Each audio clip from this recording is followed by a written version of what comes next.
Welcome, everybody, to the R&R CatCast, a fan-based podcast focusing on Montana State athletics. We're two dudes named Ryan from the state of Washington talking about our dear Montana State. We hope you enjoy.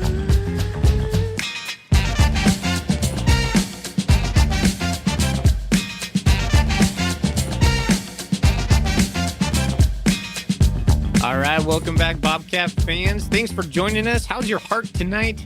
We just beat Eastern Washington in a thriller, 38-35. This is the instant reaction show after the game. Honestly, this is coming probably an hour after the game. Cortisol levels in my body are just coursing through me, so I need to calm down.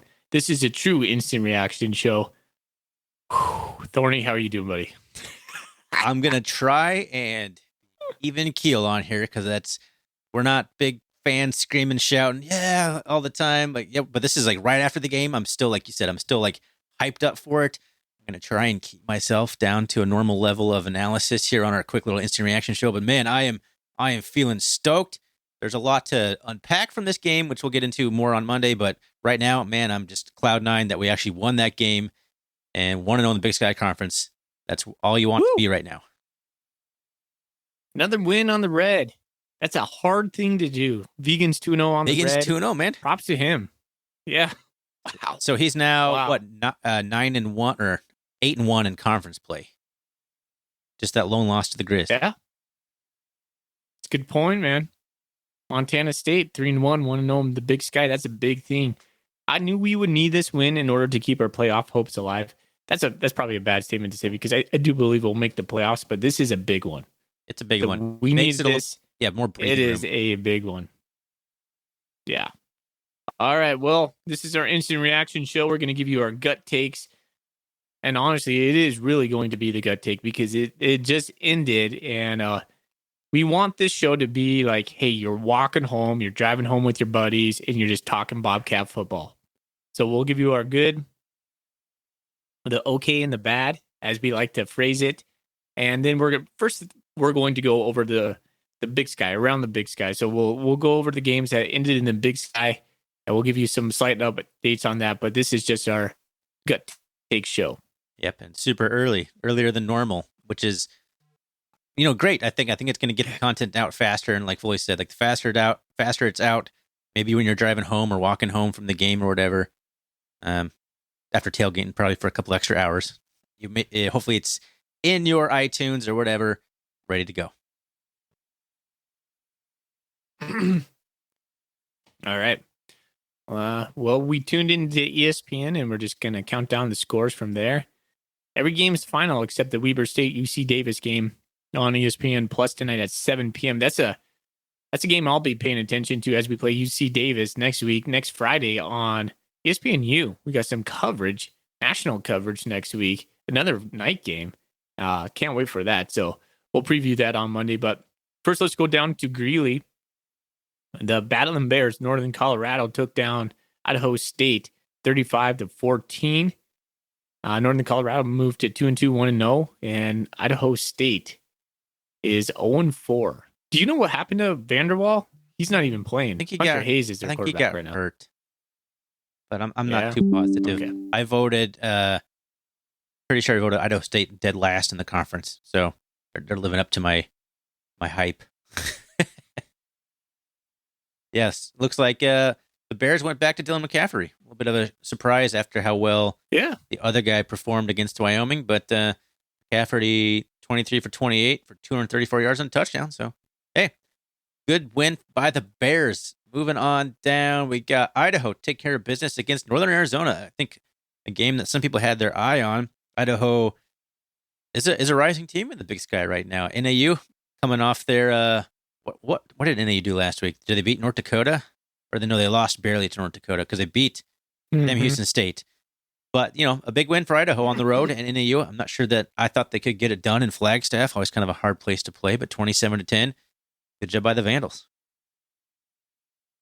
People thought Northern Arizona would be kind of a sneaky dark horse team. I'm not seeing it right now. They have an easy schedule. They're 1-3, 0-1 right now. They can turn it around, but it would take some effort from them. Just one conference game, so nothing too bad yet. Everything's falling off my desk over here. Apologize. All right. Here to next. Homecoming in Missoula.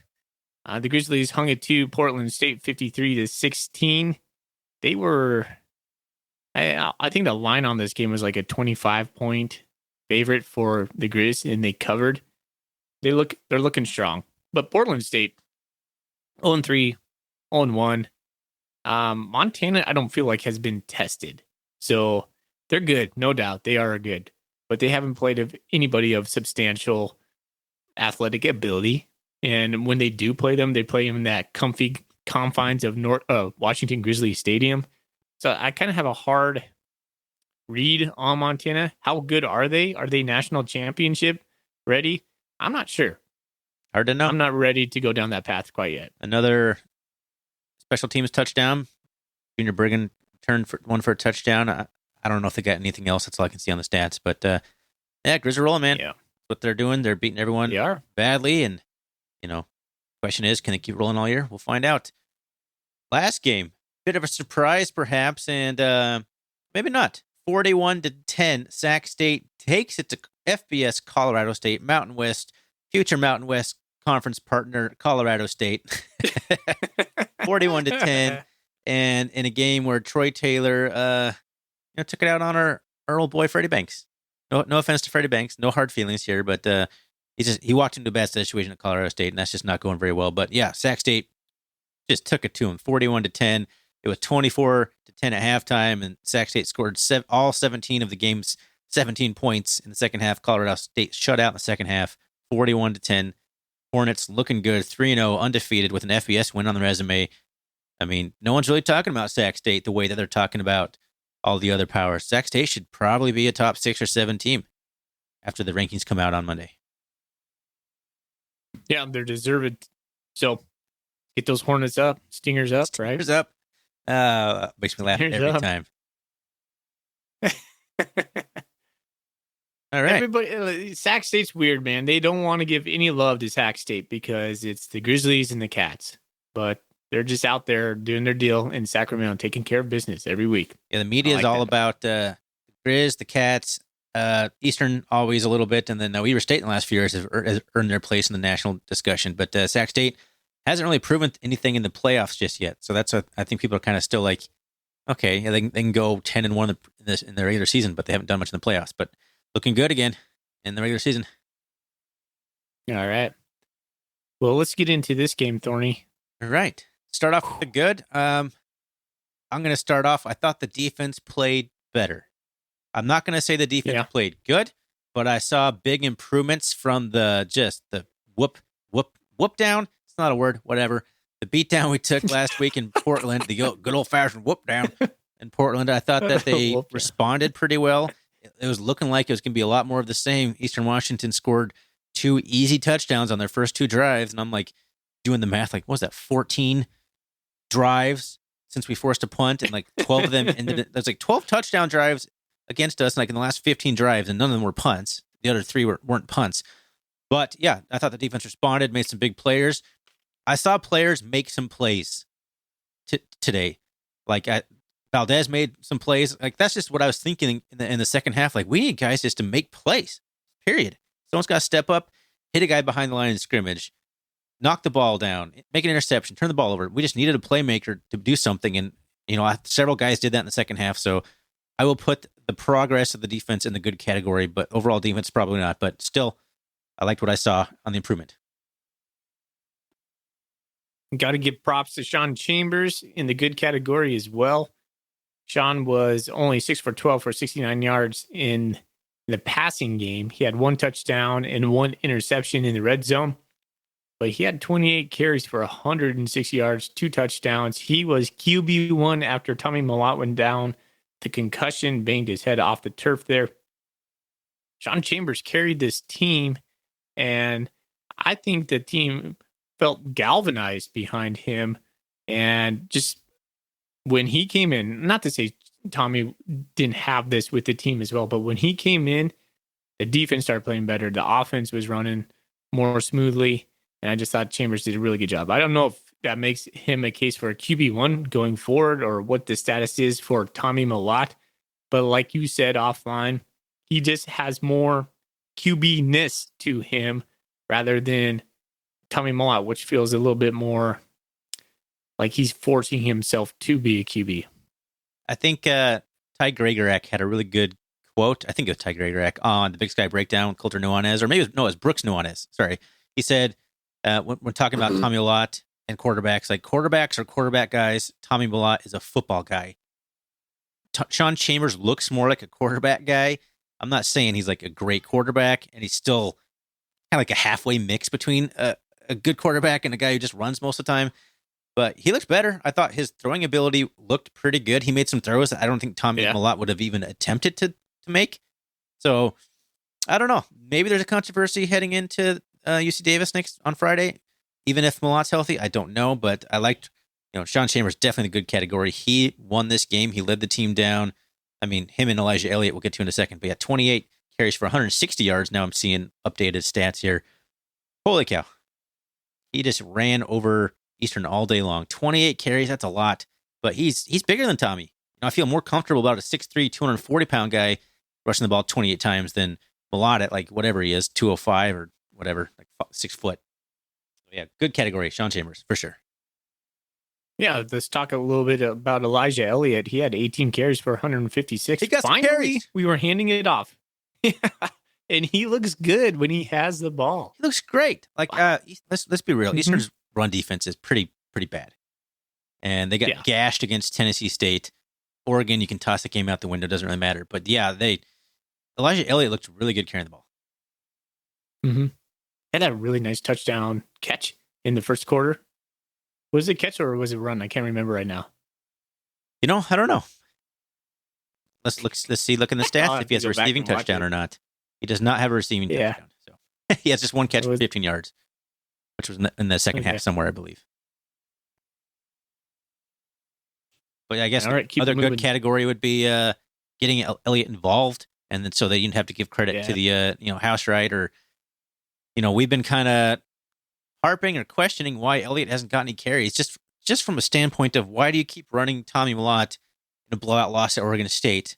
He's just taking hits for no reason. So why not give it to Elliott? Maybe they were completely saving Elliott for conference play, showing nothing on film, and keeping our only real healthy running threat healthy by not running him the ball. I don't know. But whatever it was, he came out and had kind of a coming out party today. Love to see it. And kudos to Elliott and the coaching staff for getting him the ball, 18 carries for 156 yards, 8.7 yards a carry. Eastern just could not arm tackle Elijah Elliott. He looked like he wanted it, man. He's running aggressive and with passion. Kind of looked pissed off when he has the ball. It's a good way to run. Give me 6 carries last 2 weeks. That's that's his motivation there. Oh man. Okay, let's talk a little bit about the okay.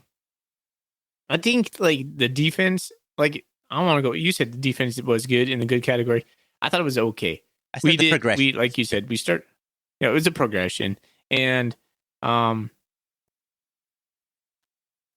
Well, maybe I want to skip that thought. I think I probably would take that back. The defense was better. I still think there's room for improvement. I need to go back and watch the game again to see what kind of shifts we made. Pretty much going into like the second quarter, there was a stretch in there, Ryan, and we'll go back and see it again. But we had 3 and outs. Mm-hmm. Our defense had like three and out, probably four of those. Yeah, from like the end of the second quarter into the third quarter. We were getting more pressure, and that was something that was really refreshing to see. It was like, oh man, that's the defense I saw last year. Where has that been? So, put it in the okay category, man. Like, don't take it back. I think the defense deserves to be in the okay category because it wasn't a great performance. Like, they gave up 2 long touchdowns. Like, Micah Smith had like a 56-yard touchdown. Then they had that 80-yard touchdown toss and catch. Easiest toss and catch you'll ever have to Freddie Robertson, who just outran Simeon Woodard to the end zone. I mean, there was still some big glaring problems. So overall, if you're grading it on like this game only and no scale of what last game looked like, it was just okay. I mean, borderline still bad. Jeff Manning in the back. That's true. Yeah. He was out. Pottinger got picked on. I think Pottinger's going to be a good player. But that's his first game, man, and he's a freshman or whatever, and he got picked on. Yeah. As any good offensive coordinator should do. Like they're out there, hey, who's that guy? I don't know that guy in film. Let's attack him. Basically, is what that comes down to. That's not their starting guy. I thought our defensive line played okay and then got better throughout the game. I'm a little bit okay-ish on Brody Greavy. I thought he'd be better than we were expecting to see. He seems slow. Not slow, but not like explosive. I kind of expected to see a little bit like Daniel Hardy-esque. Brody's not Daniel Hardy. No, he's not. And he might need to lose some weight in order to become that Daniel Hardy. We're not sure. We talked about that a little bit offline. Valdez got going. He put the Hearn on Talkington later on. And so that was good to see. But Brody Greavy leaves a little bit on the bone for me. Yeah, Valdez put a big whooping on Talkington, and Danny, you crushed him in the first half. I don't know if you saw that. Talkington ran up the sideline, and for whatever reason, just kept running right up the side there, about 2 feet away from the edge, and Danny smoked him. It's still a 10-yard game, but he completely decleated him. I don't know what you're doing, Talkington, man. Get out of bounds, man. Yeah, I don't know. The defensive line has room to improve. I think they're asking Greavy to be more of an every down type defensive end, a run stopping defensive end too. So he bulked up a little bit. So he's not going to be that explosive guy who, like, Hardy's main task was just like go after the quarterback and just don't stop moving your feet, basically. I think Ben Seymour is kind of more of the Daniel Hardy role this year. And, Ben Seymour, I like him as a player, but Hardy's in the NFL. Come on. You're not going to replace Daniel Hardy. Ben Seymour is not as good as Daniel Hardy. Doesn't mean he's not a good player. But I think they're asking Greavy to be more of a traditional strong side end this year. And he looks, I don't know, he just doesn't look explosive in that position. Yeah. All right.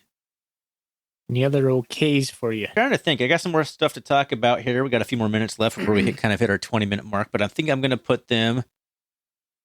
Okay, I'll put this one in the okay category because I'm not strongly enough opinionated on it to put in the bad category, but right before, halftime, it was 4th and goal.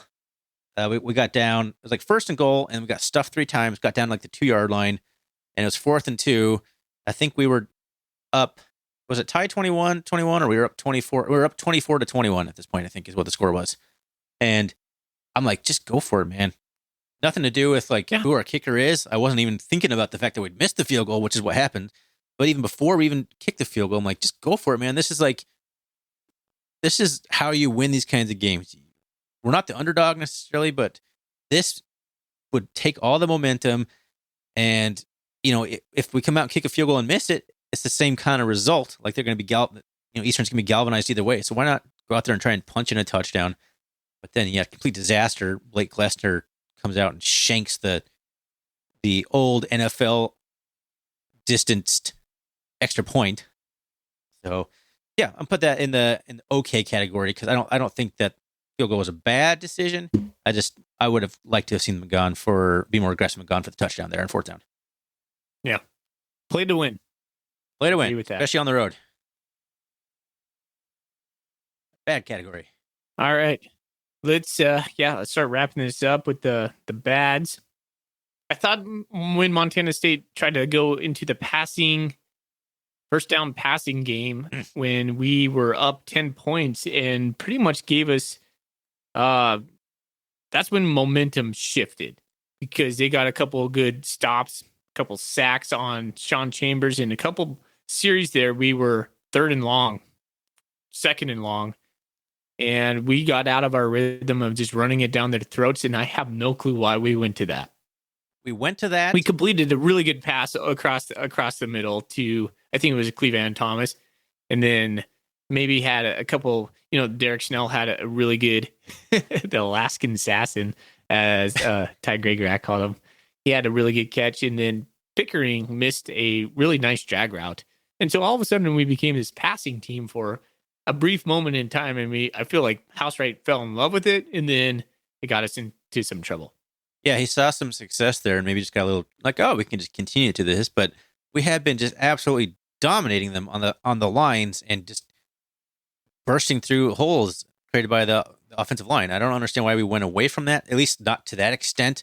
Like, you still got to pass the ball. I'm okay with that, but we just started passing on first down and then taking sacks, and it was questionable. And then the worst part was involved in that little stretch is Elijah Elliott wasn't in the game.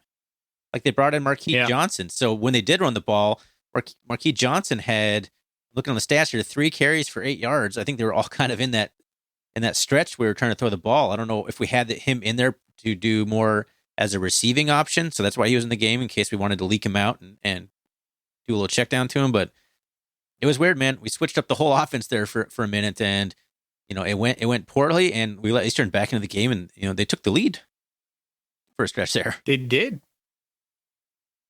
I thought we're going to give this away. Riley missed Callahan O'Reilly missed a pick 6, shades of Troy Anderson last year, where it was just like nothing but open end zone in front of him, and then stone hands. That could have sealed the game too. We had some plays where if we would have scored right before half, like you said, on that 4th down call, and if we would have hit that pick 6 that was right there, we had chance to just bury Eastern and just put this away, and we let them back in. So that's definitely a bad. Like, we had them on the ropes, we were taking their souls, and then we're like, nope, you can have your soul back just a little bit, and then we gave them the lead, and that was really terrifying as a Cat fan. I mean, the Cats rushed the ball for 355 yards in this game. They could have ran for over 400. Eastern just wasn't going to stop us. Period. No. So we just switched away from it. Like, would Jeff Choate have switched away from it? Jeff Choate was always like I don't want to bring Jeff Choate back into this, but I loved his mentality of like, if I'm running the ball for 6 yards a carry, why would I throw it? And that's what I just wanted to see in this game. Like, they can't stop us. Why throw the ball? Like, why put it in the air? Be an interception. It's going to stop the clock if it's an incompletion. We want to just keep bleeding the clock out. It was all, I don't know. So, a little questionable, but overall, several chances to really put Eastern away, like you said. But, came out with the win. That's all you can really ask for in this kind of game against a desperate East Washington team that had 2 weeks to prepare for us. And when Tommy Lott went down, we could have let that affect the morale. And also Tommy Lott being as I estimated, like one of the top 6 rushers we have on the team. So now we're down to like our 7th preseason best rusher. There's lots of reasons that we could have lost this game, but the Bobcats were able to pull it out, and I love the resolve of the team. I'm on cloud 9 right, man. Like, there's a lot to work on. We'll talk about that on Monday. Enjoy the win tonight, Bobcat fans. We'll talk a lot about the game on Monday. We'll talk about the interception that was or wasn't. The call that we got at the very end. Let's save our take on that until Monday. All right. That sounds good. Yep. I want to say it right now, but we'll do that. All right. Well, thanks for listening, man. What an exciting win. Be happy, Cat fans. Enjoy the win tonight. Take the weekend to enjoy it. I want to just thanks everyone for listening again. You can always find us on Twitter, RRCatcast. You can find us on the web, rrcatcast.com. Shoot us an email, rrcatcast@gmail.com, and make sure you send us over any Golden Coolie questions you might have. We'll answer them on Monday about this game, about the next opponent, or anything in between. So, boy, let's get out here, man. Go Cats. Go Cats. Go Cats.